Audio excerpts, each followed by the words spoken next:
প্রিয় ভাই বোনেরা, welcome to the one action science. যখন একটা রাবারের উপর বল প্রয়োগ করে এর আকার আকৃতি আয়তনের পরিবর্তন ঘটানো হয়, এরপর যদি এই বলটা আবার অপসারিত অর্থাৎ সরিয়ে নেওয়া হয়, তাহলে বস্তুটা সেই তার প্রথম আকার আবার ফিরে আসে। বস্তুর এই ধর্মটাকে বলা হয় স্থিতিস্থাপকতা বা ইলাস্টিসিটি। কম বেশি প্রত্যেকটা বস্তুর মধ্যে কিন্তু এই ধর্মটা আছে। ঠিক আছে, লোহা হোক সে একটা স্টিল হোক, কম আছে কিন্তু আছে। ঠিক আছে, কম বেশি প্রত্যেকটা বস্তুর মধ্যে আছে সেই ধর্মটা। আজকে আমরা এই ধর্ম সম্বন্ধে অর্থাৎ ইলাস্টিসিটি বা স্থিতিস্থাপকতা ধর্ম সম্বন্ধে আলোচনা করব। দেখো, যখন এই মনে করে একটা বস্তু আছে, সে যে কোনো বস্তু হোক, আমরা কি জানি? আমরা বলছি যে প্রত্যেকটা বস্তুর মধ্যে এই ধর্মটা আছে। মানে কি, যখনই আমরা বস্তুর উপর বল প্রয়োগ করে বস্তু লম্বা করব, তারপর যদি বলটা আবার ছেড়ে দিই, তাহলে বস্তুটা সেই তার আবার আকারে নিজের আকারে আবার প্রথম অবস্থায় ফিরে আসে। এই ধর্মটাকে বলা হয় স্থিতিস্থাপকতা ধর্ম। তাহলে এই ধর্মটা কিভাবে কাজ করে সেটা দেখো। যখন একটা বস্তুর উপর আমরা প্রতিমিত বল প্রয়োগ করব, প্রতিমিত বল কোনটা? দুই সাইডে যখন সমান বল প্রয়োগ করব সেটা হচ্ছে প্রতিমিত বল। আবার যদি এক সাইডে বেশি বল প্রয়োগ করা হয়, এক সাইডে কম প্রয়োগ করা হয় বলটা, তাহলে কি হবে? ওই বলটাকে বলা হয় অপ্রতিমিত বল, আনব্যালেন্স ফোর্স। যে বলটা আমরা বল বিজ্ঞানে পড়েছি, কিন্তু প্রতিমিত বল সম্বন্ধে আমরা বল বিজ্ঞানে পড়ি নাই। এখন আমরা পড়বো কি প্রতিমিত বল সম্বন্ধে, মানে দু সাইডে আমরা সমান বল প্রয়োগ করব। ওকে, তো যখন একটা বস্তুর উপর দু সাইডে সমান বল প্রয়োগ করা হয়, তাহলে কি হবে? এই বস্তুটার দৈর্ঘ্যটা বাড়বে কিনা? হ্যাঁ দাদা, বাড়বে। দৈর্ঘ্যটা বাড়বে, তো দৈর্ঘ্যটা কি হচ্ছে? দৈর্ঘ্যটা বাড়ছে, লম্বা হয়ে যাবে বস্তুটা। তাহলে যদি আমরা ভাবি যে এই বস্তুটার ওর বিভিন্ন বিন্দুতে তৈরি, তাহলে মনে করো এই দুটা বিন্দু আছে, কি এ একটা বিন্দু, বি একটা বিন্দু। এখন যখন বস্তুটার উপর বলটা প্রয়োগ করে আমরা এই বস্তুটার যখন আমরা কি করছি, দৈর্ঘ্যটা বৃদ্ধি করছি, এর আকার আয়তনের যখন পরিবর্তন করছি, তখন এই বিন্দুটা আর বি বিন্দুর নিশ্চয়ই সরে যাবে, সাইডে যাবে, তো লম্বা হয়ে যাবে, হবে হবে তো। এইটাকে বলা হয় আপেক্ষিক সরণ। মানে যখন একটা বস্তুর উপর বল প্রয়োগ করে ওই বস্তুটার বিভিন্ন বিন্দুর মধ্যে আপেক্ষিক সরণ ঘটানো হয়, তখন সেটা কি হচ্ছে? যখন আপেক্ষিক সরণ ঘটানো হয়, তখন এই আপেক্ষিক সরণের বিরুদ্ধে এই যে প্রতিমিত বলটা সাইড করছে, সেই বলটার বিরুদ্ধে একটা কি একটা বল কাজ করে, একটা প্রতিক্রিয়া বল কাজ করে। ঠিক আছে, কি বল কাজ করে? একটা প্রতিক্রিয়া বল কাজ করে। দেখতে পাচ্ছিস তো, যখন একটা বস্তুর উপর আমরা টান দিয়েছি সাইডে, তো আমরা কি করছি? এইটা ক্রিয়া যদি ধরি, এই বলটা ক্রিয়া হচ্ছে, এই বলটা ক্রিয়া হয়, তাহলে এই প্রত্যেক ক্রিয়ারই একটা সমান ও বিপরীত প্রতিক্রিয়া আছে, যেটা আমরা নিউটনের গতিসূত্র সম্বন্ধে পড়েছিলাম। তাহলে এই বলটা যদি ক্রিয়া হয়, তাহলে এই বলটা কি হবে? প্রতিক্রিয়া হবে। সেই বলটা কোন সাইডে কাজ করছে? তার বিপরীত মুখে কাজ করছে, করবে তো? হ্যাঁ দাদা, এই যে এই দিকটা আছে, এই বলটার বিরুদ্ধে একটা বিপরীত দিকে প্রতিক্রিয়া বল কাজ করছে। তাহলে কি করে? যখন একটা বস্তুর উপর আমরা বল প্রয়োগ করে, প্রতিমিত বল প্রয়োগ করে বস্তুটার দৈর্ঘ্যের আকার আয়তনের পরিবর্তন করার চেষ্টা করি, তখন এই বস্তুর ভিতরে একটা প্রতিক্রিয়া, এই বস্তুর অভ্যন্তরে একটা প্রতিক্রিয়া বলের সৃষ্টি হয়। যে বলটার জন্য যখনই আমরা এই বলটা সাইড করে দিই, যখন এই বলটা আমরা হাঁটান দিই, তখন এই বস্তুটা সেই তার সেম টু সেম আবার তার প্রথম অবস্থাতে আকারে ফিরে আসে। এই ধর্মটাকে বলা হয় স্থিতিস্থাপকতা বা ইলাস্টিসিটি। মাথায় ঢুকলো? একদম ঢুকেছে। ঠিক আছে, বলতে পারি কি না? একদম বলতে পারি। ওকে, তাহলে এখানে আমরা যদি সংজ্ঞা বলি যে স্থিতিস্থাপক সংজ্ঞা কি বলা হয়, তাহলে কি হচ্ছে? বাহ্যিক বলের প্রভাবে, এটা একটা বাহ্যিক বল, বাইরে থেকে বল, সেটাকে বলা হয় বাহ্যিক বল। ওকে, তাহলে বলতে পারি এখানে বাহ্যিক বলের প্রয়োগ করে, বাহ্যিক বলের প্রভাবে বা বাহ্যিক বল প্রয়োগ করে কোন বস্তুর আকার আয়তন বা ক্ষেত্রফলের পরিবর্তন করলে বা উভয়েরই পরিবর্তন করে চেষ্টা করলে, যে ধর্মের ফলে বস্তুটি তার প্রথম অবস্থাতেই থাকতে চায়, সে কিন্তু এই বলগুলোর বিরুদ্ধে কাজ করছে। এই বল দুটো বাহ্যিক বলের বিরুদ্ধে কাজ করছে।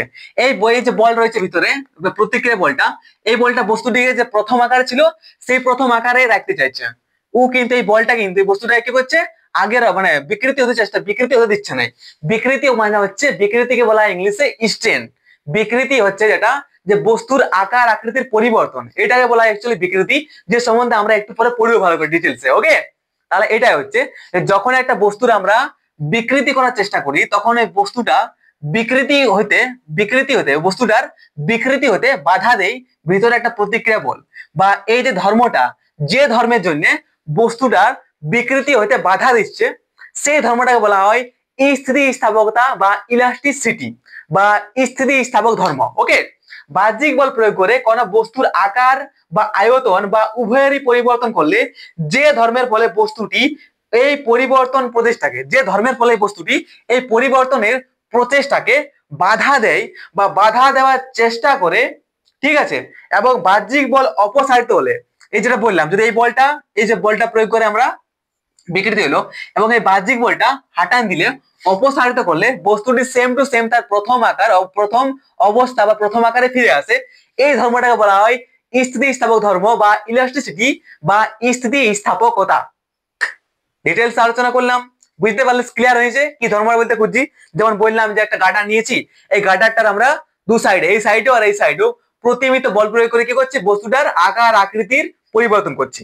ঠিক আছে, এবার গার্ডারটার ভিতর দিকেও তার কি হচ্ছে, অভ্যন্তরে একটা দেখ আঙুলগুলো দেখ, অভ্যন্তরে একটা প্রতিক্রিয়া বল সবসময় কাজ করছে করছে তো এই বলটা বস্তুটিকে তার প্রথম আকারে ধরে রাখার চেষ্টা করছে। এই বলটার বিরুদ্ধে, এই যে বাহ্যিক বলটা বাদ দিয়ে প্রয়োগ করছি, সেই বলটার বিরুদ্ধে ভিতর দিকে একটা বল প্রয়োগ করছে, মানে বস্তুটি তার প্রথম অবস্থায় থাকার চেষ্টা করছে। এই যে বস্তুটি তার প্রাথমিক অবস্থাতেই থাকার চেষ্টা করছে, যে আকার আকৃতি পরিবর্তন হতে বা বিকৃতি হতে দিচ্ছে নাই, সেই ধর্মটাকে বলা হচ্ছে কি বস্তুর স্থিতিস্থাপকতা ধর্ম। বুঝতে পেরেছো তো? বুঝতে পারলে প্লিজ শেয়ার করতে কিন্তু ভুলিস না, আর কমেন্ট করে জানাবি যে বুঝতে পারলিস কিনা। ওকে, আর সাবস্ক্রাইব তো তোরা আশা করি করবিসই। ঠিক আছে, তাহলে এবার দেখা যাক যে একটি গার্ডার, একটি রাবার রাবার আর একটি যদি লোহা নি, একটি কি একটা ইস্পাত, একটি রাবার আর একটি ইস্পাত, এদের মধ্যে কার বেশি স্থিতিস্থাপকতা আছে সেই সম্বন্ধে এবার আমরা দেখবো। ঠিক তো, দেখা যাক তাহলে কার বেশি স্থিতিস্থাপকতা আছে, গার্ডারটা বেশি আছে নাকি স্টিলটার আছে। ওকে, চলো তাহলে দেখা যাক স্থিতিস্থাপক ধর্মটা কি। অ্যাকচুয়ালি যে ধর্মের জন্য বস্তুটা তার আকার আকৃতির পরিবর্তন হতে বাধা দেয়, আকার আকৃতির পরিবর্তন হতে দেয় নাই, অর্থাৎ কি বস্তুটার বিকৃতি হতে, আকারের পরিবর্তন বা বিকৃতি হতে বাধা দেয়, বস্তুটাকে কি আগে যেমন ছিল সেরকমই থাকার চেষ্টা করে, সেইটা হচ্ছে আমাদের কি স্থিতিস্থাপক ধর্ম। এবার বল, যদি এই যে গার্ডারটা আছে, এই গার্ডারটা, এই রাবারটা, মনে করো রাবারটা, ঠিক আছে, রাবারই বটে অ্যাকচুয়ালি, আরে কোথায় গেলিস, এই রাবারটার উপর যদি আমরা বল প্রয়োগ করি, তাহলে জাস্ট আমরা একটু বল প্রয়োগ করলাম, তাহলে এর বিকৃতি হয়ে গেল, হয়ে গেল কি না, হয়ে গেল, মানে কি এর বিকৃতি অনেকটা কম আছে, মানে এর বিকৃতি বেশি হচ্ছে, জাস্ট একটু বল প্রয়োগ করে এর বিকৃতি করতে পারছি তো। এবার যদি একটা ইস্পাত নেওয়া হয়, তাহলে ইস্পাতের উপর এত বল প্রয়োগ করছি, তাও কি বস্তুটার কোনো বিকৃতি হচ্ছে না, বস্তুটার কোনো পরিবর্তন হচ্ছে না, বস্তুটার পরিবর্তন হচ্ছে কোনো না, হচ্ছে না, আরে কোনোরকম হচ্ছে না, মানে কি দেখতে পাচ্ছি যে এর ভিতরে যে অভ্যন্তরীণ বলটা কাজ করছে, এই বলটা থেকে এর ভিতরে যে অভ্যন্তরীণ প্রতিক্রিয়া বলটা কাজ করছে, এই বলটা বেশি শক্তিশালী, মানে এই বলটা বিকৃতি হতে বা বস্তুর আকারের পরিবর্তন হতে দিচ্ছে নাই, দিচ্ছে কি না দিচ্ছে, মানে এর মধ্যে স্থিতিস্থাপকতা বেশি, কার বেশি, এই ইস্পাতটা, এই স্টিলটার মধ্যে, আর এর মধ্যে কিন্তু স্থিতিস্থাপক ধর্মটা অনেকটা কম।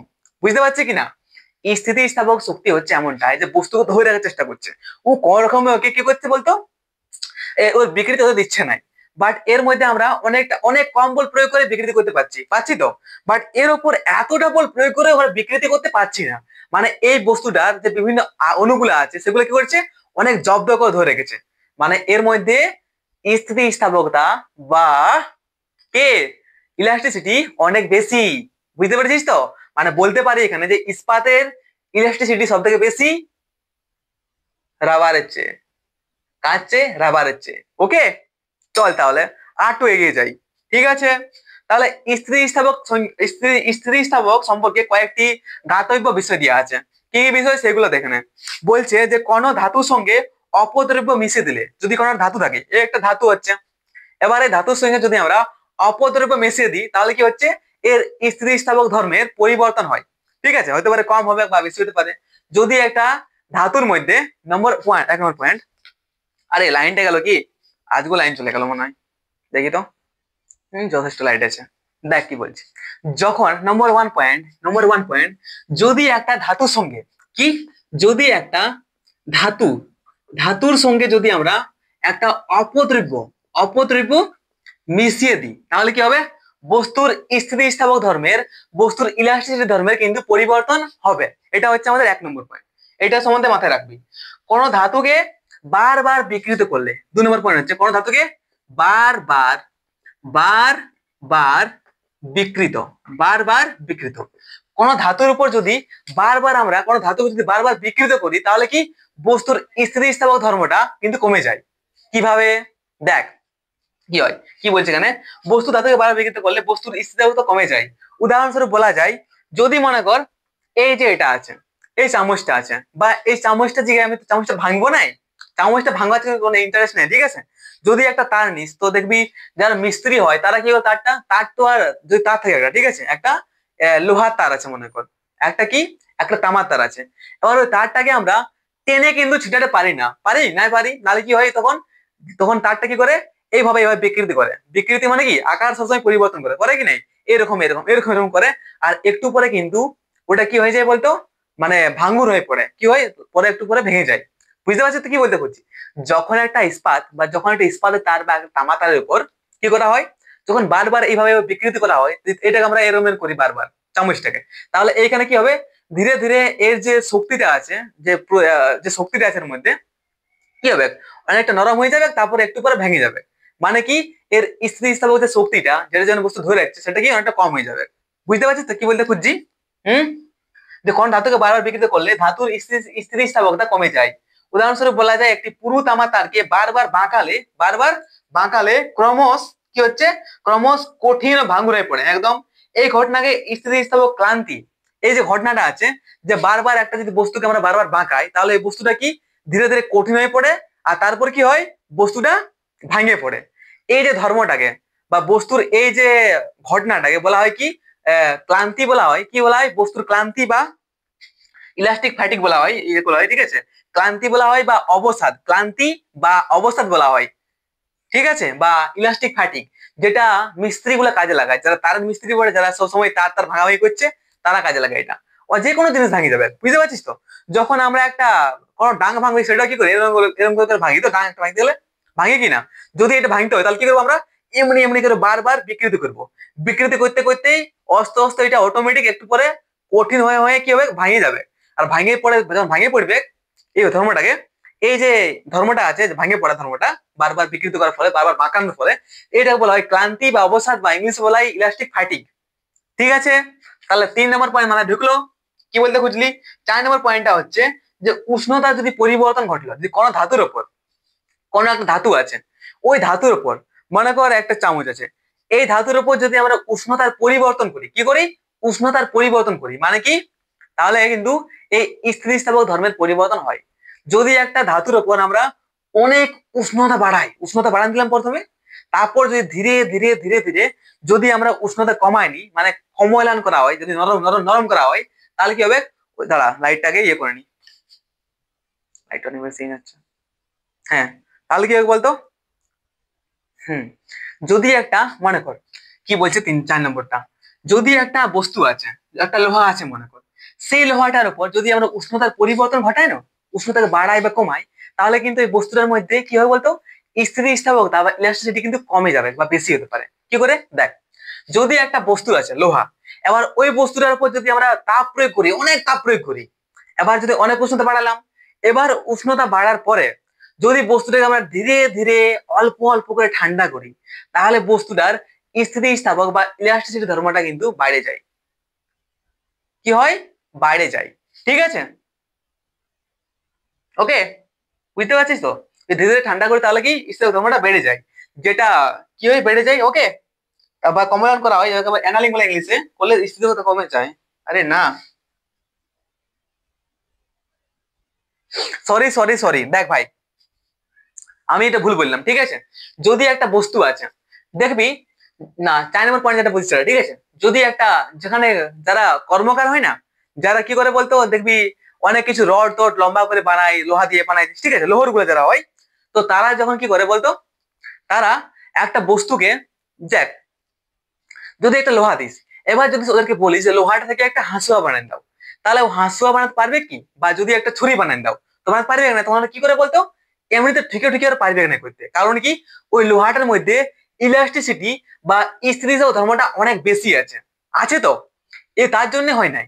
তো এবার যদি আমরা ওই বস্তুটাকে কর্মকার যারা থাকে তারা কি করে, ওই বস্তুটাকে অনেক গরম করে, কি করে, অনেক গরম করে।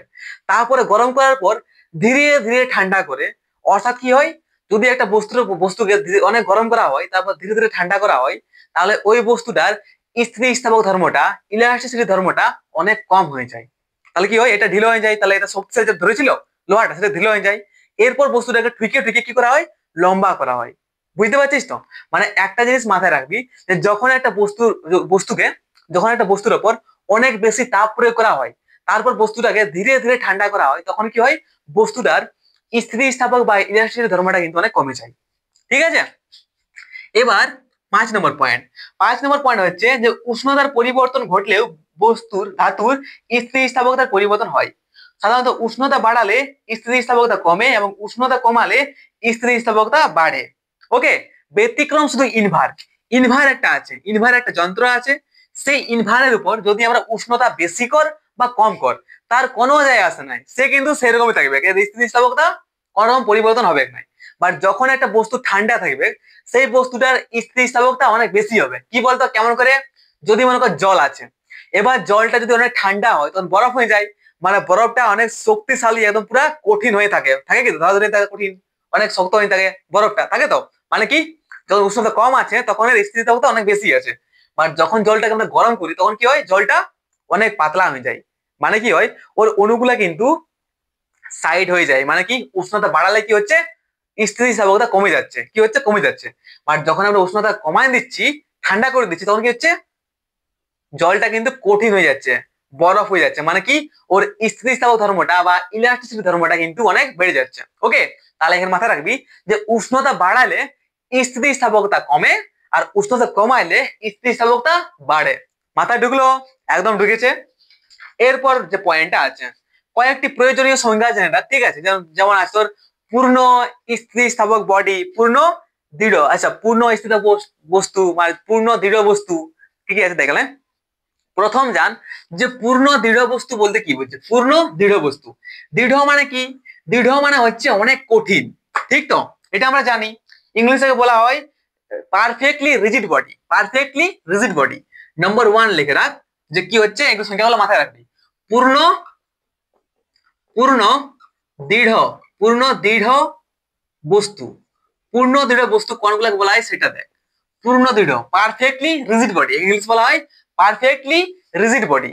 দেখ কি বলছে, যে কোনো পরিমাণের বাহ্যিক বল প্রয়োগ করেও যে বস্তুর মধ্যে কোনরূপ বিকৃতির সৃষ্টি করা যায় না, যে কোনো বস্তুর যে কোনো বাহ্যিক বল, যতটাই বল প্রয়োগ কর, যতটাই বল প্রয়োগ করার পর, অনেক বল প্রয়োগ করার পরেও যে বস্তুগুলোর উপর কোন রকম বিকৃতি মানে বস্তুর আকার আকৃতির কোন রকম পরিবর্তন হয় না, সেই বস্তুটাকে বলা হয় পারফেক্টলি রিজিড বডি, পূর্ণ দৃঢ় বস্তু।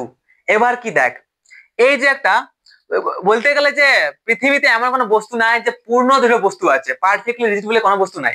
প্রত্যেকটা বস্তুর মধ্যে কিন্তু কম বেশি স্থিতিস্থাপকতা আছে। আর স্থিতিস্থাপকতা থাকলেই বস্তুর কিন্তু আকার আকৃতির পরিবর্তন হয়, বিকৃতি হয়। ওকে।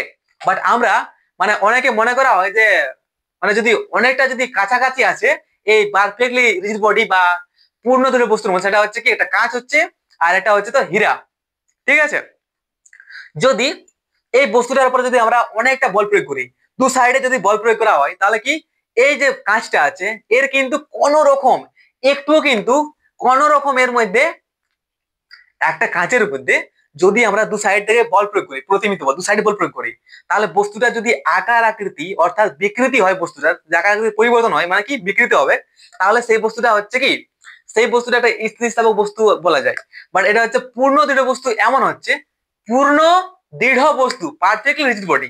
যদি একটা বস্তুর উপর বাহ্যিক বল, বাইরে থেকে বল যতটাই প্রয়োগ কর, এই বস্তুটা যদি কোন রকম বিকৃতি হয় নাই, তাহলে সেই বস্তুটাকে বলা হয় কি, পূর্ণ দৃঢ় বস্তু বা পারফেক্টলি রিজিড বডি। মাথায় ঢুকছে কি, আমি বারবার করে বলছি কি, যদি এই বস্তুর উপর যদি বল প্রয়োগ করা হয়, তাহলে বস্তুটার একটুকু বিকৃতি হবে না, কি হবে, বস্তুটা ভাঙে যাবে, বস্তুটা টুকরো হয়ে যাবে, বাট কি, বস্তুটার একটুও কিন্তু লম্বা হবে নাই। তো মাথায় রাখবি, এই যেটা আছে বিকৃতি হচ্ছে সেই জিনিসটা, জিনিসটা যখন একটা বস্তুকে লম্বা করলে, তারকে লম্বা করলি গাডারটাকে, দেখ এই যে যে কোনো একটা বস্তু যখন টানবো আমরা, ঠিক আছে, টানলি মনে কর বস্তুটা, তো এর আকার আকৃতি যদি পরিবর্তন হয়, তো এই আকার আকৃতি পরিবর্তন হলো এটা বলে বিকৃতি, বা ঠিক আছে। তাহলে যদি বিকৃতি সৃষ্টি হয় তাহলে জানবি যে এটা কি ওইটা পূর্ণ দৃঢ় বস্তু নয়। কিন্তু এমন বস্তু আছে যে বস্তুগুলা কি বলতো, যদি আমরা বল প্রয়োগ যতটাই করি, যতটাই বল প্রয়োগ কর, এই বস্তুটার মধ্যে কোন রকম কিন্তু লম্বা হবে নাই, বস্তুটা খাড়াই যাবে, বস্তুটা ভাঙে যাবে, গুড়াই যাবে, বাট লম্বা একটুকু হবে নাই। সেই বস্তুটাকে বলা হয় পূর্ণ দৃঢ় বস্তু। বারবার করে বলছি, যে কোনো পরিমাণের বাহ্যিক বল প্রয়োগ করেও যে বস্তুর মধ্যে কোন বিকৃতি সৃষ্টি করা যায় না, তাকে বলা হয় পূর্ণ দৃঢ় বস্তু। পূর্ণ দৃঢ় বস্তু পৃথিবীতে এমন কিছু নাই, কিন্তু আমরা হীরাকে আর কাঁচকে অনেকটা ধরতে পারি। যদি বলা হয় যে অপশনে থাকে যে 3-4টা বস্তুর মধ্যে কোনটা তোর, যদি অপশন থাকে হীরা বা একটা কাঁচ, তাহলে মাথায় রাখবি যে হীরা আর কাঁচ দিবি পূর্ণ দৃঢ় বস্তু বলে। ওকে, এরপর কি আছে, পূর্ণ স্থিতিস্থাপক বস্তু। কি হচ্ছে পূর্ণ পূর্ণ স্থিতি স্থাপক। আমি হাত লেখা কিন্তু ভুল লিখছি, কি বলছি সেটা শুন মাথায়, ঠিক আছে? পূর্ণ স্থিতিস্থাপক বস্তু। পূর্ণ স্থিতিস্থাপক বস্তু কি হচ্ছে, পূর্ণ পারফেক্টলি ইলাস্টিক বডি। ঠিক আছে, কি বলছে দেখ, বাহ্যিক বলের প্রভাবে কোনো বস্তু বিকৃতি হওয়ার পর ওই বল অপসারণ করলে, যদি একটা বল বস্তুর উপর কি বলছে, বাহ্যিক বলের প্রভাবে, বাহ্যিক বলের প্রভাবে কোনো একটা বস্তুর উপর বল প্রয়োগ করে, বাহ্যিক বলের প্রভাবে কোনো একটা বস্তুর বিকৃতি করার পর যদি বলটা অপসারিত করা হয়, তাহলে বস্তুটা যদি আবার তার প্রথম আকারে ফিরে আসে, তাহলে এই বস্তুটাকে বলা হয় পূর্ণ স্থিতিস্থাপক বস্তু বা পারফেক্টলি ইলাস্টিক বডি। বুঝতে পারছিস তো? কিন্তু বাস্তবে বলতে গেলে যে কোন বস্তু কিন্তু পূর্ণ স্থিতিস্থাপক বস্তুও নয়। কি করে বলতো, এই যে বলটা প্রয়োগ করছি, ঠিক আছে, এই যে বাহ্যিক বলটা কি প্রয়োগ করছি বলতো, নির্দিষ্ট প্রয়োগ। এর থেকে যদি বেশি আমরা বল প্রয়োগ করে দিই, অনেকটা বেশি, অনেক বল, এটা এতটা বলেই আছে, এই নির্দিষ্ট বল প্রয়োগ করছি বলে, অনেক কম বল প্রয়োগ করছি বলেই বস্তুটা কিন্তু ডাইরেক্ট ওই সেই আগের অবস্থায় ফিরে আসছে। বাট যদি বস্তুটার উপর অনেক বেশি বল প্রয়োগ করা হয়, তাহলে বস্তুটা কি প্রথম আকারে ফিরে আসবে, ঘন্টা আসবে, আসবে, কি হবে বলতো, বস্তুটা বিকৃতি যখন হয়ে যাবে অনেক বেশি বল প্রয়োগ করার পরে, তখন বস্তুটা বিকৃতি হওয়ার পর বস্তুটা কিন্তু প্রথম আকারে আর ফিরে আসবে নাই। ঠিক আছে, আমি যদি বেশি বল প্রয়োগ দিই গাডারটা ছিঁড়ে যাবে, আর গাডারটার অনেক কাজ আছে।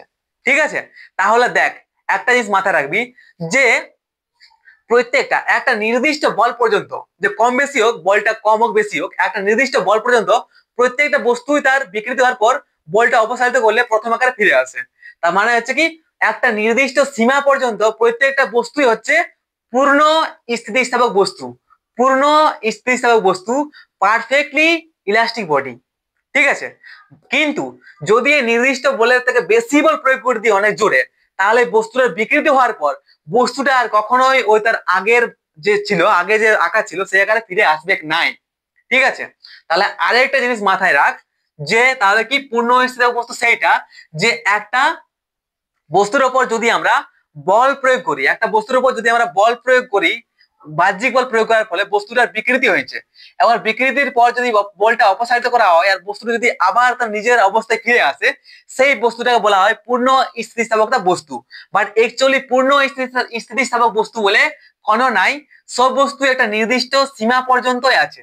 একটা নির্দিষ্ট বল প্রয়োগ করবো তাহলে হবে, এই নির্দিষ্ট বলের অপর যদি আমরা বল প্রয়োগ করে দিই, তাহলে সেই বলটা প্রয়োগ করার পর বস্তুর মধ্যে যে বিকৃতি সৃষ্টি হবে, তখন কিন্তু ওই বিকৃতির থেকে বস্তুটা আবার তার প্রথম আকারে ফিরে আসবে নাই।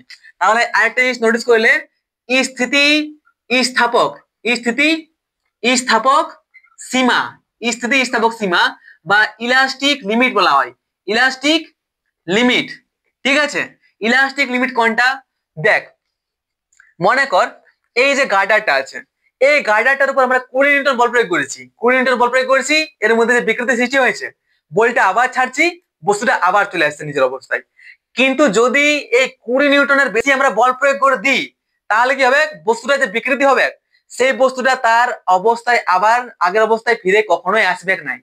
তাহলে কি, ওই যে নির্দিষ্ট একটা মান আছে, একটা নির্দিষ্ট সীমা 20 নিউটন, 20 নিউটন বলের অপারে গেলে হবে, অপার 20 নিউটন বলের অপারে যদি আমরা বল প্রয়োগ করি, তাহলে বস্তুর বিকৃতি যদি হয়, তাহলে বস্তুটা আর প্রথম অবস্থায় ফিরে আসে না। তাহলে ওই যে একটা সীমা পর্যন্ত আছে 20 নিউটন বল, তাহলে এই বস্তুটার কি হচ্ছে, ওই 20 নিউটন বলটা হচ্ছে কি স্থিতিস্থাপক সীমা। মানে আমরা এখানে বলতে পারি, কি বলতে পারি, দেখ কি বলছে, যদি একটা বস্তুর উপর, যদি আমরা প্রত্যেকটা বস্তু এখানে পূর্ণ স্থিতিস্থাপক বস্তু হয় একটা নির্দিষ্ট সীমা পর্যন্ত, তো আমরা যতটা সীমা পর্যন্ত বলটা প্রয়োগ করব আর তারপর যদি বস্তুটাকে ছাড়া হয় তাহলে বস্তুটা আবার আকারে ফিরে আসবে। বাট যদি আমরা এই সীমাটা পার করে দিই, আরো বেশি বল প্রয়োগ করে দিই, তাহলে বস্তুটার বিকৃতি হওয়ার পর বস্তুটা তার আবার আকারে নিজের আকারে ফিরে কখনোই আসবে না। ঠিক আছে, কখনোই ফিরে আসবে না। তাহলে এই যে নির্দিষ্ট সীমাটা হচ্ছে, এই সীমাটাকে বলা হয় কি স্থিতিস্থাপক সীমা বা কি বলা হয় ইলাস্টিক লিমিট। ঠিক আছে, দেখ তাহলে কোন বস্তু যে কোনো পরিমাণ বাহ্যিক বলের জন্য কিন্তু পূর্ণ স্থিতিস্থাপক নয়। ঠিক আছে, বাহ্যিক বলের একটা নির্দিষ্ট সীমা পর্যন্ত প্রত্যেকটি বস্তুই পূর্ণ স্থিতিস্থাপক। বাহ্যিক বলের একটা নির্দিষ্ট সীমা পর্যন্ত প্রত্যেকটি বস্তুই পূর্ণ স্থিতিস্থাপক। এই সীমাটাকে বলা হয় কি ইলাস্টিক লিমিট বা স্থিতিস্থাপক সীমা। এই স্থিতিস্থাপক সীমা বা ইলাস্টিক লিমিট যদি পার করে আমরা বল বেশি প্রয়োগ করে দিই, তাহলে বস্তুটা আর তার আবার আকারে নিজের আকারে ফিরে কখনোই আসবে না। ঠিক আছে, তাহলে এই সীমাটা বলা হয় স্থিতিস্থাপক সীমা বা ইলাস্টিক লিমিট। বারবার বলার কারণ আছে যাতে তোর মাথায় এমন করে সেট হয়ে যায় যে কখনোই তোরা না ভুলিস। তার জন্য বিরক্ত হোস না, আমি শুধু মাথায় যেমন তোদের সেট হয়ে যায় তার জন্য এইভাবে বলছি বারবার। ওকে, এরপর আছে কি পূর্ণ প্লাস্টিক বা অস্থিতিস্থাপক বস্তু। বাহ্যিক বলের প্রভাবে কি বলছে এখানে পূর্ণ প্লাস্টিক, ইলাস্টিক আর একটা প্লাস্টিক। ইলাস্টিক মানে কি হচ্ছে ওই যে টানছি আবার চলে আসছে ইলাস্টিক, বাট প্লাস্টিক মানে হচ্ছে টানে দিলিস টানা থেকে গেল আর কিন্তু প্রথম আকারে বিকৃত হওয়ার পর কি বস্তুটার প্রথম নিজের আকারে ফিরে আসবে নাই। এইটাকে বলা হয় প্লাস্টিক। এটা প্লাস্টিকের ক্ষেত্রে হয় অলরেডি। প্লাস্টিক দেখেছিস একটা প্লাস্টিকের টান, ওই প্লাস্টিকটা আবার তার নিজের আকারে কখনো ফিরে আসবে নাই।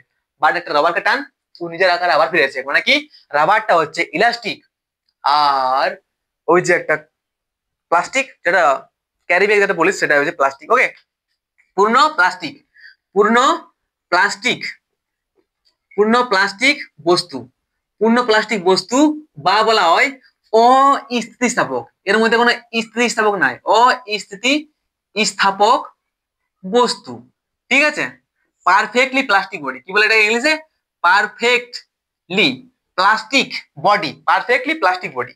বলছে এখানে যে বাহ্যিক বলের প্রভাবে কোন বস্তু বিকৃত হওয়ার পর ওই বল অপসারণ করলেও কি হচ্ছে বাহ্যিক বলের প্রভাবে একটা বস্তুর উপর, মনে কর যেটা বলেছে বাহ্যিক বলের প্রভাবে একটা বস্তুর উপর বল প্রয়োগ করা, বাহ্যিক বলের প্রভাবে একটা বস্তুর উপর বিকৃতি হওয়ার পর এই বলটা যদি আমরা হাঁটায় দিই সাইড করে দিই, তাহলে যদি বস্তুটা সেই নিজের আকারে ফিরে সেই বিকৃতি আকারে থেকে যায়, যে বস্তুর প্রথম আকারে না ফিরে যায়, তাহলে এটাকে বলা হয় কি পারফেক্টলি প্লাস্টিক বডি বা অস্থিতিস্থাপক বস্তু। ওকে, বুঝতে পারলে এটা ঢুকলো মাথায়। এরপর যেটা আছে এই বস্তুগুলা কোনটাকে বস্তু বলছি মাথায় কিন্তু রাখিস। ঠিক আছে, ভালো করে এইসব সম্বন্ধে জেনে রাখিস, কারণ এইগুলা অনেক ইম্পর্টেন্ট থাকে। যে একটা দৃঢ় বস্তু বলতে কি বোঝো পরীক্ষা আসে, আর বলে পূর্ণ স্থিতিস্থাপক বস্তু বলতে কি বোঝো। তো অলরেডি যেটা আমি বলছি সেটা তোদের মাথায় আশা করে সেট হচ্ছে, তাহলে তোরা নিজেই বানায় লিখতে পারবি যে কোনটা কি বস্তু বলতে বলছে। ওকে, এবার বলছে যে আংশিক, আংশিক স্থিতিস্থাপক বস্তু কি আংশিক স্থিতিস্থাপক, আংশিক স্থিতি স্থাপক, আংশিক স্থিতিস্থাপক বস্তু মানে বলতে খুঁজছে যে যদি একটা বস্তুর উপর আংশিক মানে বুঝতে পারছিস তো, স্থিতিস্থাপক মানে কোনটা যেটা আসবে আবার পূর্ণ ফিরে আসবে নিজের আকারে, বাট আংশিক বলছে মানে হাফ স্থিতিস্থাপক আর হাফ অস্থিতিস্থাপক। বুঝতে পারছিস তো, হাফ প্লাস্টিক আর হাফ ইলাস্টিক বলছে আংশিক আংশিক স্থিতিস্থাপক বস্তু।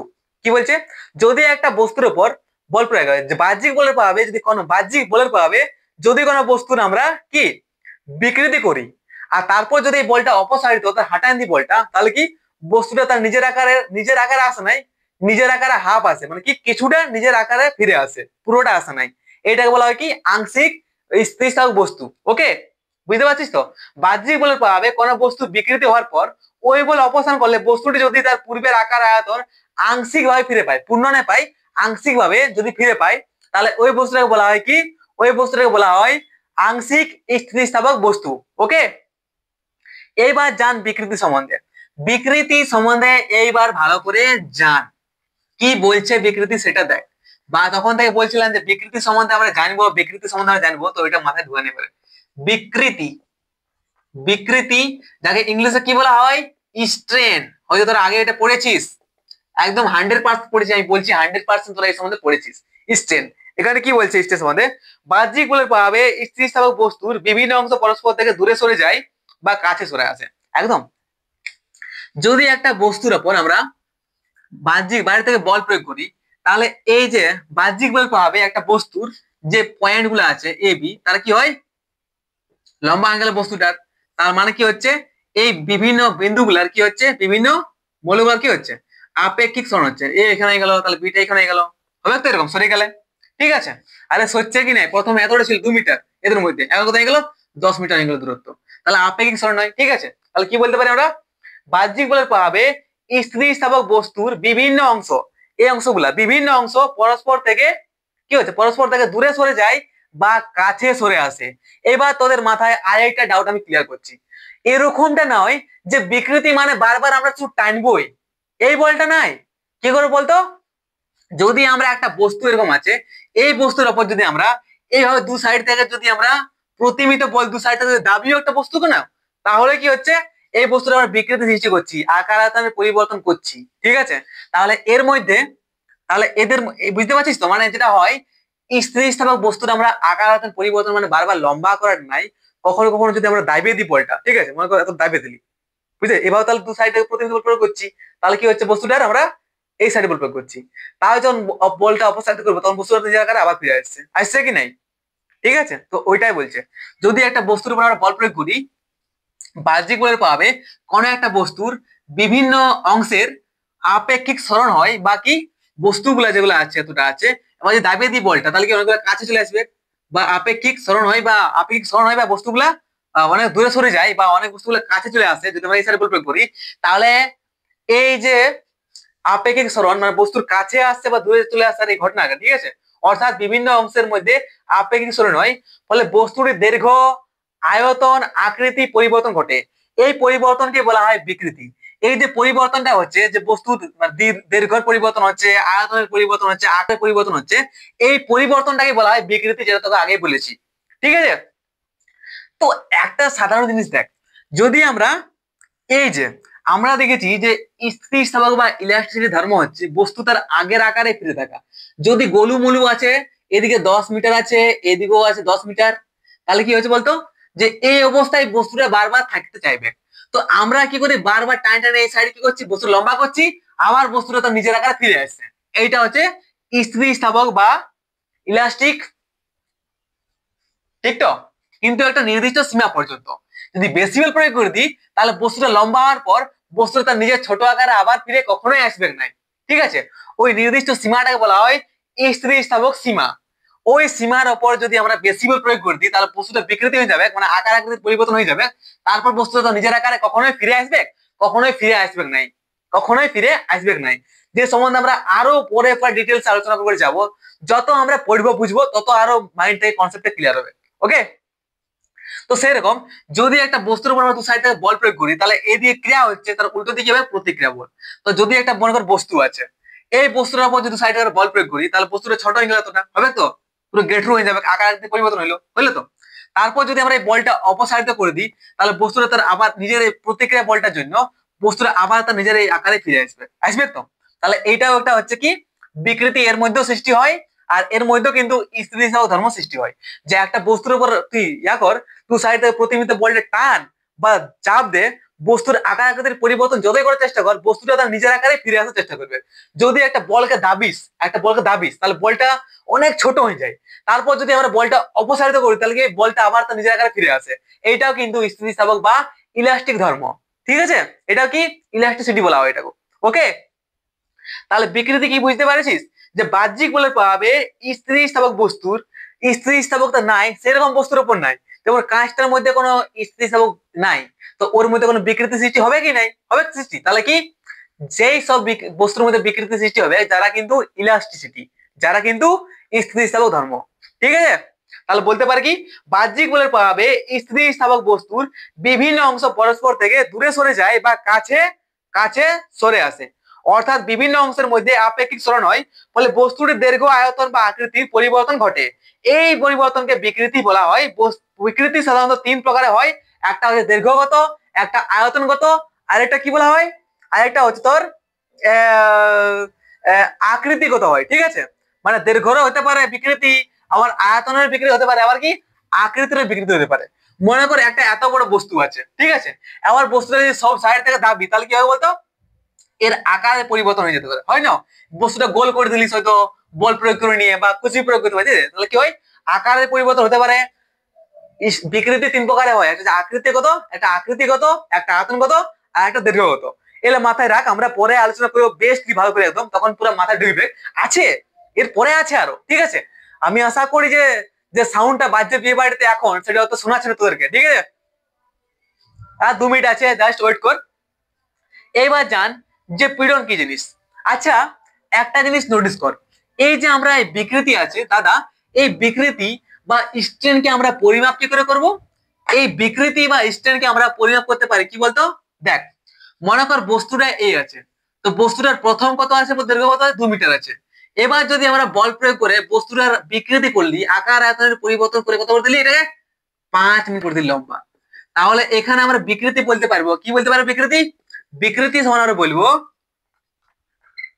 বিকৃতি সমান বলবো আমরা যে কি প্রাথমিক আকার। প্রাথমিক আকার কি ছিল রে? প্রাথমিক দৈর্ঘ্য কত ছিল? প্রাথমিক দৈর্ঘ্য ছিল আমাদের 2 মিটার, আর প্রাথমিক দৈর্ঘ্য ছিল, আর যেটা পরিবর্তন করলাম সেটা কত হচ্ছে? এটা হচ্ছে আন্তিম আন্তিম দৈর্ঘ্য। তাহলে এখানে বিকৃতি কত হয়েছে যদি বলি, তাহলে বলবো আমরা কি প্রাথমিক দৈর্ঘ্য হচ্ছে আমাদের 2 metre, 2 metre by 5 metre, Antim কত হয়েছে 5 মিটার, ঠিক আছে। তাহলে এই হবে আমরা বিকৃতি পরিমাপ করব। তো এখানে মিটার মিটার কারেন্ট যাবে, তাহলে দেখতে পাচ্ছি এখানে কি বিকৃতির কোন রকম এখানে একক নাই, বিকৃতির কোন রকম একক নাই, অর্থাৎ এর কোনো কি মাত্রা নাই। তাহলে তো মাথা রাখবি যে বিকৃতির কোন রকম, বিকৃতি অর্থাৎ স্ট্রেনের কোন রকম একক বা মাত্রা নাই। আর সবসময় আমরা পরিমাপ করে কি হবে, যে বস্তুটির কি হয়, বস্তুটির প্রাথমিক দৈর্ঘ্য বাই আন্তিম দৈর্ঘ্যের অনুপাতটাকে আমরা অনুপাত নিব, আর সেইভাবে আমরা বিকৃতি বা স্ট্রেন কিন্তু পরিমাপ করব। আর এক্ষেত্রে এটা মাথায় রেখে যে বিকৃতি কোন রকম বা স্ট্রেনে কোন রকম একক নাই বা মাত্রা নেই, আর বিকৃতি একটা মাত্রাহীন রাশি, ঠিক আছে। এরপর চল আমরা স্ট্রেস সম্বন্ধে জানবো, মানে পীড়ন সম্বন্ধে। তো পীড়ন কি জিনিস সেটাও কিন্তু মাথায় ঢুকায় নেই, পীড়নটা কিন্তু অনেক ইজি আছে, ঢুকায় নেই মাথায় একেবারে, যাতে কখনো বলতে পারিস যেমন চাপ ছিল সে চাপের মতনই হচ্ছে পীড়ন, ঠিক আছে। শুধু একটু ডিফারেন্স আছে, সেটা মাথায় রাখ। পীড়ন আর চাপের কিন্তু একক গুলা একক একক সেম, মাত্রা সেম, সবকিছু সেম, বাট কি করে হচ্ছে সেটা দেখ। পীড়নকে আমরা বলি স্ট্রেস, ইংলিশে বলা হয় কি স্ট্রেস। এখানে বলছে যে বাহ্যিক বলের প্রভাবে কোন বস্তুর মধ্যে বিকৃতির সৃষ্টি হলে স্থিতিস্থাপকতার জন্য বস্তুর ভিতরে যদি একটা বস্তু আছে, এবার এই বস্তুর মধ্যে, এই বস্তুর বাইরে যদি বাহ্যিক বল প্রয়োগ করা হয় দু সাইড থেকে, ঠিক আছে, সে তুই ভিতর দিকে দাব বা পেছন দিকে দাব, ঠিক আছে, টান বা দাব, যেটা তোর ইচ্ছা সেটাতে করতে পারিস, ওকে। তাহলে একটা বস্তুর উপর যখন আমরা বাহ্যিক বল প্রয়োগ করবো, ঠিক আছে, তাহলে এই বস্তুর এই যে বলগুলো আছে, এই বলগুলোর বিরুদ্ধে তার বিপরীতে একটা প্রতিক্রিয়া বল দুটা কাজ করে কিনা? হ্যাঁ দাদা করে, করে তো। এটাই বলছে যে কি বাহ্যিক বলের প্রভাবে কোন বস্তুর মধ্যে বিকৃতি সৃষ্টি হলে, যখন একটা বস্তুর মধ্যে কি বিকৃতি সৃষ্টি হয়, যখন একটা বস্তুর মধ্যে বাহ্যিক বলের প্রভাবে যখন একটা বস্তুর মধ্যে বিকৃতি সৃষ্টি হয়, যখন একটা বস্তুর মধ্যে বিকৃতি কি হয়, বিকৃতি সৃষ্টি হলে স্থিতিস্থাপকতার জন্য, এই যে বস্তুর স্থিতিস্থাপক ধর্মটা আছে, এই স্থিতিস্থাপক ধর্মের জন্য, স্থিতিস্থাপকতার জন্য কি হয়, বস্তুর ভিতরে একটি প্রতিক্রিয়া বলের উদ্ভব হয়। এই যে প্রতিক্রিয়া বলের উদ্ভব হয়েছে, বস্তুর ভিতরে একটি প্রতিক্রিয়া বলের উদ্ভব হয়, প্রতিক্রিয়া বলের উদ্ভব হয়। এই প্রতিক্রিয়া বল বাহ্যিক বলকে প্রতিরোধ করতে চেষ্টা করে, প্রতিরোধ করতে, এই যে বাহ্যিক বলটা আছে এই বলের বিরুদ্ধে কাজ করছে কিনা, তাহলে এই যে প্রতিক্রিয়া বলটা আছে, এই প্রতিক্রিয়া বল বাহ্যিক বলের প্রতিরোধ, বাহ্যিক যে বলটা আছে এই দুটো বলকে, এই দুটো বলকে প্রতিরোধ করার চেষ্টা করছে, সবসময় কি করার চেষ্টা করছে? প্রতিরোধ করে, আটকাবার চেষ্টা করছে বা করছে বা করে, ঠিক আছে। তাহলে বাহ্যিক বল সরে নিলে এই ওই ভন্তরীণ প্রতিক্রিয়া বল, তাহলে কি বলতে পারছিস? আবার যদি আমরা এই বাহ্যিক বলকে যদি আমরা সরাই নি, এই বাহ্যিক বল যদি আমরা সরাই নি, তাহলে বস্তুটা সেই তার এই প্রতিক্রিয়া বলের জন্য বস্তুটা তার আবার সেম টু সেম নিজের যেমন ছিল আকার ছিল, সেম টু সেম এই আকারে ফিরে আসে, ঠিক আছে। এই দুটো বলকে, এই বলটাকে বলা হয় কি, অ্যাকচুয়ালি এই বলটাকে বলা হয় কি স্ট্রেস বলা হয়, স্ট্রেস বলা হয় বা পীড়ন বলা হয়। যে প্রতিক্রিয়া বলটা কাজ করছে না, যেটা আমরা প্রথমে দেখলাম, ঠিক আছে, একটা প্রথম দেখলাম কি না, গাডারটা কোথায় পড়ে গেল আমার, ওকে। তাহলে যে এই বলটা প্রতিক্রিয়া বলটার জন্য বস্তুটা আবার তার নিজের আকারে ফিরে আসছে, সেই যে প্রতিক্রিয়া বলটা আছে এই বলটাকে কিন্তু স্ট্রেস বলা হয় বা পীড়ন বলা হয়, এটা মাথায় ঢুকায় নেয়। তাহলে এখানে বলতে পারি যে বাহ্যিক বলের প্রভাবে বস্তুর প্রস্থচ্ছেদ বা তলের প্রতি একক ক্ষেত্রফলে উদ্ভূত প্রতিক্রিয়া পীড়নকে প্রতিক্রিয়া রয়েছে, ঠিক আছে, প্রতিক্রিয়া বলকে পীড়ন বলা হয়।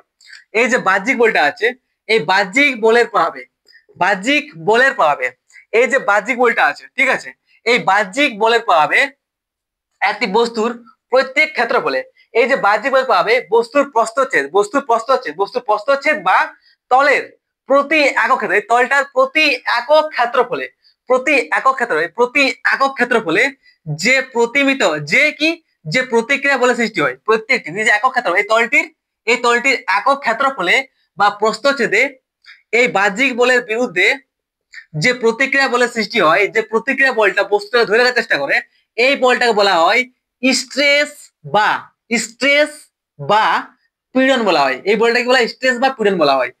একটা জিনিস মাথায় রাখবি, যখন বস্তু টানা হয় তখন কি করা হয়, যখন একটা বস্তুকে টানা হয়, যখন একটা বস্তুকে প্রতিমিত বল দ্বারা টানা হয়, তখন পীড়নটা কি করে বলতো, পীড়নটা ভিতর দিয়ে কাজ করে। এবার যখন একটা বস্তুকে দাবা হয় তখন পীড়নটা কোন দিকে কাজ করে বলতো, পীড়নটা বাইরের দিকে কাজ করে, ঠিক আছে। যদি একটা বস্তুকে দাবা হয় এইভাবে, তাহলে বলটা এই সাইডে প্রয়োগ করছিস, তাহলে পীড়নটা কোন সাইডে কাজ করবে, এই উল্টা অভিমুখে কাজ করবে, করবে কি নাই, মানে বাড়াবার চেষ্টা করবে। যেদিকে থেকে আমরা বল প্রয়োগ করি তার উল্টো দিকে পীড়নটা কাজ করে, সবসময় মাথায় রাখবি, বুঝতে পারছিস তো। তাহলে নিউটনের গতিসূত্র, নিউটনের তৃতীয় গতিসূত্র অনুসারে ক্রিয়া ও প্রতিক্রিয়া বল যেহেতু সমান, ক্রিয়া আর প্রতিক্রিয়া বল যেহেতু সমান, মানে এই এক বলটা আর ভিতরে যে পীড়ন প্রতিক্রিয়া বলটা, এই দুটা এক বল কিন্তু সমান, বলতে পারি না এই বলটা সমান তো না, একদম সমান।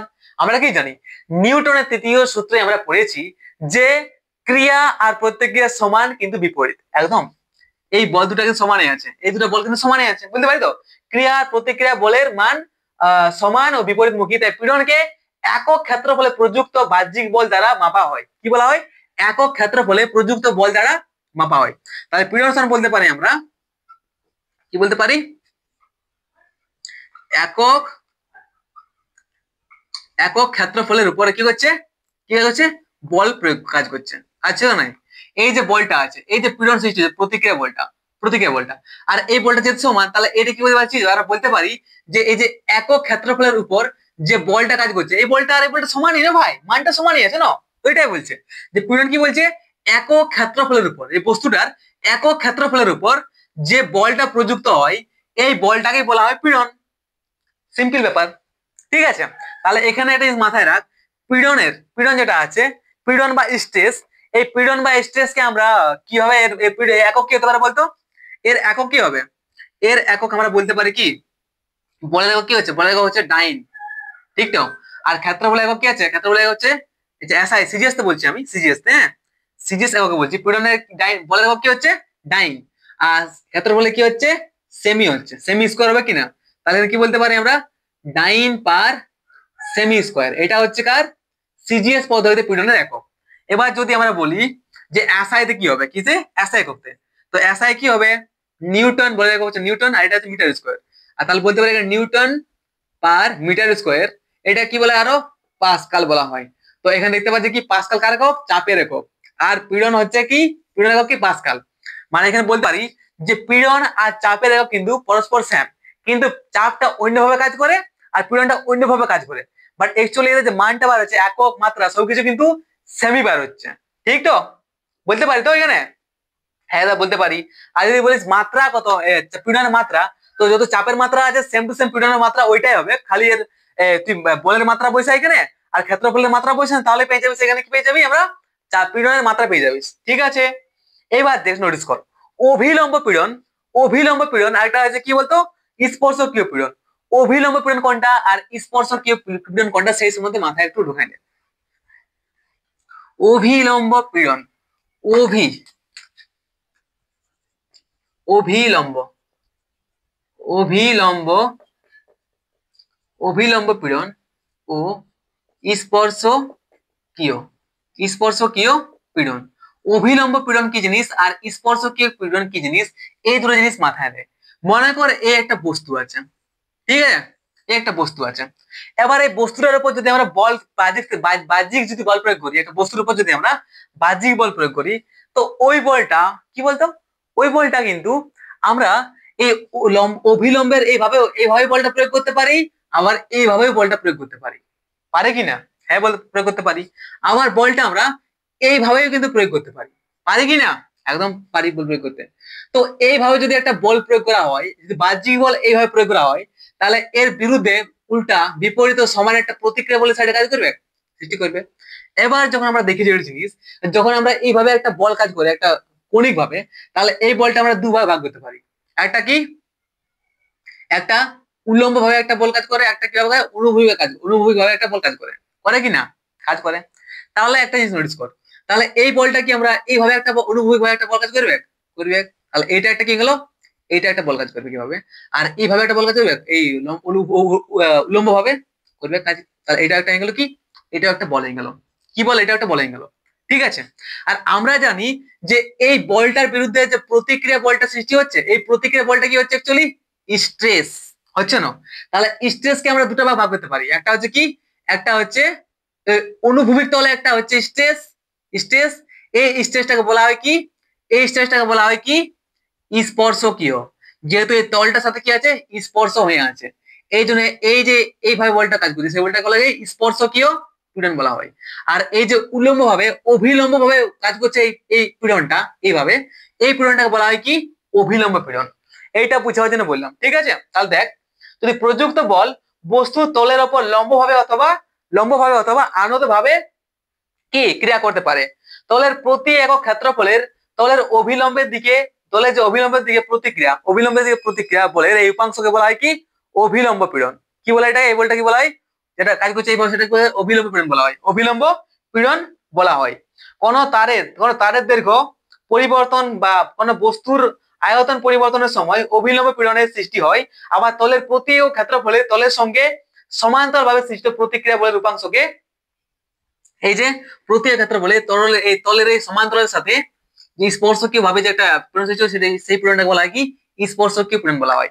তাহলে এইখানে একটা মাথায় রাখ, বেশি ইম্পর্টেন্ট নাই, এটা কি হচ্ছে এইভাবে যেটা কাজ করে অভিলম্ব ভাবে, সেটা হচ্ছে কি অভিলম্ব পীড়ন। আর এটা হচ্ছে কি উল্লম্ব ভাবে যেটা সরি অনুভূমিক ভাবে যেটা কাজ করছে সমান্তরালে এই তলে, সেটা হচ্ছে কি স্পর্শকীয় পীড়ন। ঠিক আছে। এবার একটা জিনিস মাথায় ঢুকানে, অসভার আর কি হচ্ছে অসপীড়ন, এখানে আমরা শেষ করছি অসভার আর একটা অসপীড়ন, এই প্যান্টটায় ধোকা দিচ্ছে। অসভার আর অসপীড়ন কি বলে সেটা দেখ, অসহ অসহ অসভার, অসভার ও অসহ পীড়ন, অসপীড়ন কি জিনিস দেখ বলছে, কি বলছে এখানে, বাহ্যিক বল যদি স্থিতিস্থাপক সীমা ছাড়িয়ে যায়, দেখ গাড়িটা কোথায়, হ্যাঁ বাহ্যিক বল কি বলছে দেখ, বাহ্যিক বল যদি স্থিতিস্থাপক সীমা ছড়িয়ে যায়, তবে বল অপসারণ করলে বস্তুর কি হচ্ছে, বস্তু পূর্বের আকারে ফিরে আসে না। এই যেটা বললাম যে একটা নির্দিষ্ট সীমা পর্যন্ত বলটা তার নিজের আকারে ফিরে আসে, স্থিতিস্থাপক ধর্ম বা ইলাস্টিসিটি ধর্ম কাজ করে। ঠিক আছে। বাট যদি এই যে সীমাটা আছে, যে সীমাটার মধ্যে বস্তুটা তার নিজের আকারে ফিরে আসে, এই সীমাটা যদি আমরা পার করে দিই, মানে কি স্থিতিস্থাপক বা ইলাস্টিক লিমিট যে আছে, ইলাস্টিক লিমিট বা স্থিতিস্থাপক সীমাটা যদি আমরা পার করে দিই, তারপর যদি বল প্রয়োগ করি, তাহলে কি বস্তুটা বিকৃত হয়ে গেল, আর বস্তুটা তার নিজের প্রথম আকারে আর ফিরে কখনোই আসবে নাই, ফিরে আসবে কি, ফিরে আসবে নাই। ঠিক আছে। তাহলে একটা নির্দিষ্ট সীমা পর্যন্ত যে কাজ করে, সেই সীমাটা হচ্ছে স্থিতিস্থাপক সীমা। এই সীমাটা পার করার পর যদি বস্তুটা বিকৃতি করা হয়, তাহলে বস্তুটা তার নিজের আকারে আর ফিরে কখনোই আসবে না। তো এই এখন যদি নিজের আকারে ফিরে আসছে নাই, তো এই নির্দিষ্ট সীমা পার করে যে নিজের যে বিকৃতি সৃষ্টি হচ্ছে, সেই বিকৃত যখন বলটা বস্তু যখন নিজের আকারে ফিরে আসছে নাই, সে তারপরও যদি আমরা আরো বেশি বল প্রয়োগ করতে থাকি, মনে কর এটা সীমা পারে গেছে, সীমা এতটা আছে, এবার সীমা পার করে নিয়েছি বল প্রয়োগ করে, এরপরও যদি আমরা বারবার বল প্রয়োগ করতেই থাকি, তাহলে একটা নির্দিষ্ট সময় পরে কিছু আরো বেশি বল প্রয়োগ করার পরে বস্তুটা কি হবে, এটা গাডারটা কি হবে, টুটে যাবে, টুটবে কি নাই, এই যে রবারটা টুটে যাবে বা কি হবে, ভাঙে যাবে। ঠিক আছে, ছিঁড়ে যাবে তারটা। এই যে যে আমরা কি বলছে টপিকটা এখানে অসভার, তো যে বলটা বা যে ভারটা প্রয়োগ করার ফলে এই বস্তুটা কি হচ্ছে, ছিঁড়ে যাচ্ছে বা টুটে যাচ্ছে, এই ভারটাকে বলা হয় অসভার। আর এই অসভারের ফলে এই বস্তুর মধ্যে যে পীড়নের সৃষ্টি হচ্ছে, সেটাকে বলা হয় কি অসপীড়ন। এইটাই অ্যাকচুয়ালি বলতে খুঁজছে, শর্টকাটে বুঝে দিলাম। ঠিক আছে। আর কি বলতে চাচ্ছি, বাহ্যিক বল যদি স্থিতিস্থাপক সীমা ছাড়িয়ে যায়, তবে বল অপসারণ করলেও বিকৃত বস্তু পূর্বের অবস্থায় আর ফিরে আসে না, কিছু বিকৃতি থেকে যায়।